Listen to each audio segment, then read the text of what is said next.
તો રાજ્યભરમાં વરસાદી માહોલ જામ્યો છે અને એ વચ્ચે હવામાન વિભાગ તરફથી મોટી આગાહી વ્યક્ત કરવામાં આવી છે। અંબાલાલ પટેલે પણ આગાહી વ્યક્ત કરી છે।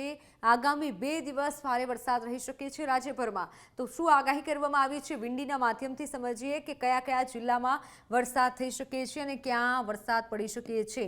આજે અમદાવાદ અને સુરતમાં તો વરસાદી માહોલ જામ્યો છે, પરંતુ સાથે જ જે હવામાન તરફથી આગાહી વાત કરવામાં આવી છે 14 તારીખે ક્યાં વરસાદ થઈ શકે છે। 14 જુલાઈની વાત કરીએ, 14 જુલાઈના દિવસે સોમવારે ક્યાં વરસાદ રહી શકે છે, તો દક્ષિણ ગુજરાતમાં આપણે જોઈએ વલસાડમાં વધુ વરસાદ રહી શકે છે। ભારે વરસાદની આગાહી કરવામાં આવી છે। અમદાવાદ વાસીઓ જરા સાવધાની રાખજો, કારણ કે અમદાવાદમાં પણ વરસાદની આગાહી વ્યક્ત કરવામાં આવી છે। ભારે વરસાદ રાજકોટ અને સાથે સૌરાષ્ટ્રમાં તો પડવાનો જ છે, પરંતુ સાથે અમદાવાદમાં પણ પડવાનો છે ને। આપણે ઉત્તર ગુજરાત જોઈએ, પાલનપુર છે, મહેસાણા છે અને ઉત્તર ગુજરાતમાં પણ વરસાદ રહી શકે છે। સાબરકાંઠા, બનાસકાંઠામાં ઉત્તર ગુજરાતમાં વરસાદની વધુ આગાહી કરવામાં આવી છે।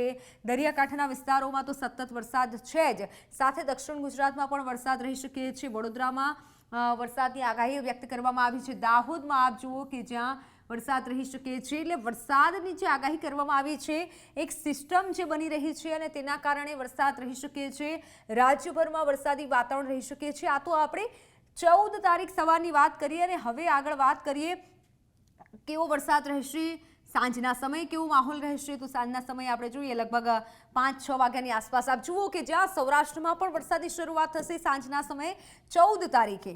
તો જુઓ ઉનામાં વરસાદ રહી શકે છે, ભાવનગરમાં 14 તારીખે વરસાદ રહી શકે છે, સુરત, વલસાડ, વડોદરા, અમદાવાદ આ જે પટ્ટો છે ત્યાં ખાસ કરી વરસાદ રહી શકે છે।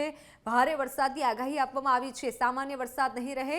અમદાવાદ, સુરત, દક્ષિણ ગુજરાત, સૌરાષ્ટ્રમાં ભારે વરસાદ થઈ શકે છે। ઉત્તર ગુજરાતમાં પણ આગાહી આપવામાં આવી છે। આપણે 14 તારીખની વાત કરી રહ્યા છીએ। 14 જુલાઈના દિવસે દક્ષિણ ગુજરાત, સૌરાષ્ટ્રમાં પટ્ટો, મધ્ય ગુજરાત, ઉત્તર ગુજરાતમાં હવામાન વિભાગ તરફથી વધુ વરસાદની આગાહી આપવામાં આવી છે। એટલે 14 અને 15 તારીખે ખાસ કરી વધુ વરસાદ રહેશે। એક સિસ્ટમ બની રહી છે જેના કારણે વધુ વરસાદ રહી શકે છે। અંબાલાલ પટેલે આગાહી આપી છે, એટલે ખેડૂતો ખાસ સાવધાની રાખે।